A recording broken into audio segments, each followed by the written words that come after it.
Snežana Marinković je sa nama i ove godine, ovo su drugi Domanovićevi dani u Ovsištu i zahvaljujući idejama i sprovođenju svih tih ideja u delo, evo ove godine imamo priliku da opet ugostimo vrhunske satiričare i sve one ljude koji lik i delo Radoja Domanovića i dalje nose u svojim knjigama i u svojim kolumnama. Snežo, naša tema je, bez obzira što se nalazimo u Ovsištu, moje selo centar sveta. Koje selo je centar tvoga sveta? Pa, moje rodno selo. Koje je tvoje rodno selo? Skobalj kod Smedereva. Skobalj kod Smedereva. A koje selo, sad, pošto, ajde sad u Ovsištu smo, koje selo nekako ima najveću tu dušu, humora i svega ostalo? Pa Ovsište. Mislim da su ovde, jeste da je Radoje Domanović rođen ovde, da je kratko živeo, da je stvarao u Beogradu, ali je ostavio taj duh. Uopšte Topola ima, meni je jednom jedan stranac rekao da u Topoli živi gospoda, verovatno zbog Karađorđevića, pa je naučila i manire da se mi jedni drugima sa naklonom javljamo na ulici. Tako da mislim Lipovac, Ovsište, Šatornja, svako selo ima nešto svoje, u Natalincima na isti fazon se pozdravljaju svako jutro i tako. S obzirom da sam ja davno došla ovde, upoznala sam sva sela kroz koje kakve aktivnosti i radila u velikoj firmi gde sam imala prilike da vidim. Ovo je jedan duhovit, vrcav narod koji voli da se šali i na svoj račun. Večeras započinjemo Domanovićeve dane sa Bojanom Ljubenovićem. Šta nas to još očekuje u ova 3 dana? Pa Bojan Ljubenović će večeras da predstavi svoju knjigu i uopšte svoje delo. On je satiričar, aforističar. Sutra ćemo govoriti o delima Radoja Domanovića. Govorit će naša sugrađanka Jovana Milovančević, koja je doktorant na Filološkom fakultetu. I preksutra imamo jednu grupu satiričara koji će nam govoriti o satiri danas. U stvari oni se bave, nastavili su ono što je Radoje radio. To je gospodin Vladimir Jokić, to je Željko Jovanović iz Kragujevca, to je Zoran Nikolić Zozon, urednik Karavana na Radio Beogradu i inače aforističar, Milan R. Simić iz Velike Plane, kolumnista, aforističar, novinar, i naš neizbežni glumac Milan Milosavljević, koji je ovako drag lik ovde i koji je u pozorištu na Terazijama, ali je on zaštitno lice Nušićijade u Ivanjici i on je Nušić, pa otud Nušić došao kod Domanovića. Ali oni koji dođu da vide Nušića kod Domanovića i koji obiđu Domanovićeve dane, takođe u ovom, kažemo, levom delu kuće mogu vidjeti u izložbenom prostoru i sve ono što vredne žene naše opštine rade u svojim domovima i u svojim kuhinjama.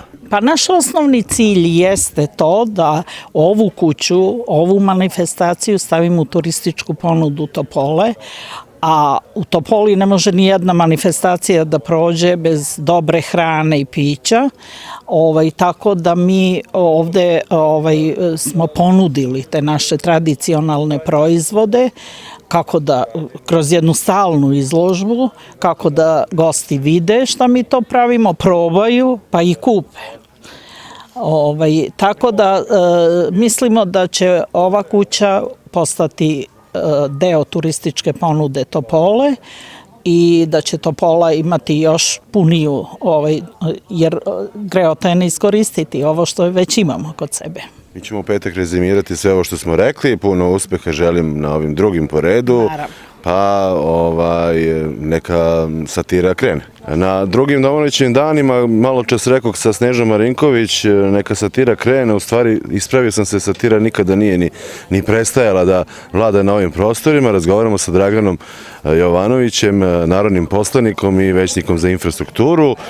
Evo drugi po redu Domanovićevi dani i ovo je zaista jedna manifestacija koja zauzima možda i vodeće mesto u Srbiji što se tiče okupljanja najelitnijih satiričara i ljudi koji se bave humorom u 21. veku. Pa najpre lepa je stvar da se okupimo na ovom mestu. Ovsište je stvarno božanstveno mesto. Jedno od najlepših sela u opštini Topola. Ovsište koje gaji tu tradiciju i seća se svog velikana Radoja Domanovića. Lepo je da smo mi pre 8 godina uspeli da ovu kuću obnovimo i da se ona sada kao deo, inače biblioteke iz Topole koja nosi ime po Radoju Domanoviću, da se osvežava svake godine, da ima taj duh života i da udruženje žena koje je preuzelo jednu vrstu brige nad samim objektom, naravno uz našu pomoć, mislim na pomoć opštine Topola, je uspelo da ovaj prostor stvarno lepo uredi, lepo sredi i da možemo ovdje da prihvatamo goste. Ono što je važno da će od ove godine kuća Radoja Domanovića i uopšte Ovsište biti deo turističke ponude opštine Topola i to je veoma važno da ljudi znaju.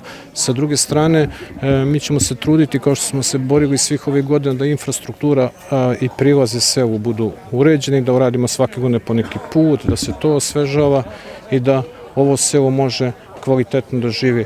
Već ono što je važno, i to sam rekao, pošto ovdje u zajedničkom dvorištu je i škola, inače ova kuća Radoja Domanovića nekad bila i škola, jer njegov otac je bio učitelj u ovom selu i lepo je da to vaši gledalci znaju.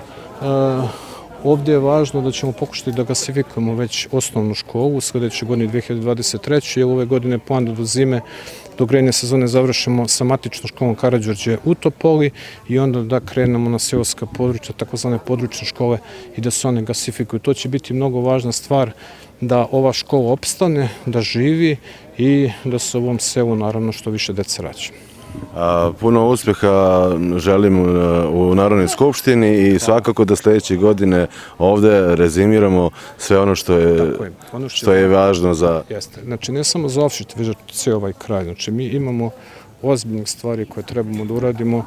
Mislim, već govorimo mnogo oko tog priča oko vodosnabdevanja, imamo razvoj infrastrukture, naravno sve će zavisiti kakva će biti ta opšta situacija ekonomska. Čeka nas ovako dosta burna zima, dosta me ljudi ovde sad dok sam sedao pita pa da li će biti restrikcija struje, da li će biti gas, znači gasa će biti, bit će i struje naravno. Mi smo deo Evrope, deo smo sveta i kako bude kod njih, tako će biti i kod nas. Nažalost, takva je situacija, rat i ponovo pandemija. Ono što je za sada važno takođe i za naše sugrađane jeste da nemamo nikakvih najava da će se pomeriti početak školske godine. To je dosta isto pitanje kod ljudi da li će biti, ne znam, 1. da li će biti 5. septembra, šta se toga dešava. Znači, trenutno je stav Ministarstva prosvete da školska godina kreće na vreme 1. septembra, tako da ćemo se mi spremiti da to sve krene. Imaćemo tada radove u osnovnoj školi Karađorđe koji će biti dosta veliki, osim gasifikacije radit ćemo i mokre čvorove.